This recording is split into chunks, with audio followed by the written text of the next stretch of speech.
انا واقف من بره براقب كده عن بعد يعني. انا فرحت انه رد فعل الناس، استقبال الناس، حب الناس. حسام غالي الواد الصغير اللي جاي من بيلا، وهنحكي القصه دلوقتي، كنت تتوقع ان انت توصل للمرحله دي، للنجوميه اللي انت فيها دي؟ ابدا طبعا، ما كنتش احلم طبعا باللي انا فيه ده. بس كنت دايما حابب ان ابقى لعيب كوره، وحابب ان ابقى العب في النادي الاهلي وفريق اول. لكن طبعا عمري ما تخيلت في حياتي ان انا اوصل للكلام ده خالص. طبعا. بس يعني طبعا بشكر ربنا على اللي انا وصلت له، وبشكر ربنا اكتر على حب الناس واحترامهم ليا. ده حاجه بتساعدني يعني.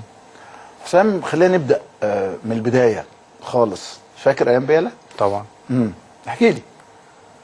انا عشت في بيلا، من طبعا اتولدت في بيلا لغايه سن 14 سنه. اتنقلت النادي الاهلي وانا عندي 14 سنه.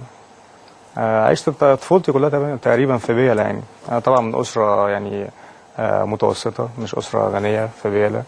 عيلتي عيله مش صغيره في البلد يعني، عيله غالي، عيله كبيره في البلد. كان كل طفولتي وحياتي كلها كوره يعني. من اول ما وعيت على الدنيا وانا بلعب كوره. 5 سنين بدات العب كوره طبعا في الشارع وفي المدرسه وفي النادي. دخلت نادي بيلا وانا عندي 8 سنين. كنت دايما بلعب في فرقه اكبر من سني يعني. كنتش بلعب في فرقه في سني قوي يعني. عندي 8 سنين 9 سنين بلعب مع 11 سنه. وبشترك في مسابقات طبعا، منطقه الاول، وبعد كده هي كانت منطقه، ما لعبتش جمهوريه وانا في بيلا يعني. فلعبت من 8 سنين او 9 سنين لغايه 14 سنه في بيلا. شافني بعد كده في دوري المناطق ده، شافني كابتن اسمه رفعت الزواوي. كان لعيب كوره برده، كان لاعب في كفر الشيخ ولعب في دمياط. لعب مع الكابتن ميمي الشربيني.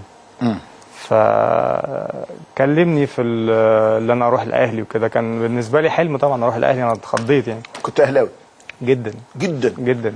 يعني اول ما وعيت كده بدات تتحرك تجري بالكره اهلاوي؟ اهلاوي جدا يعني. الوالد كان موجود في الوقت ده؟ كويس. كان اهلاوي برضه ولا ما كانش؟ طبعا العيله كلها اهلاويه. انا كنت اهلاوي بعيط يعني. لو خسرنا مودي يختلف وعيط ويعني مجنون. 8 سنين مجنون اهلي فعلا. مجنون اهلي.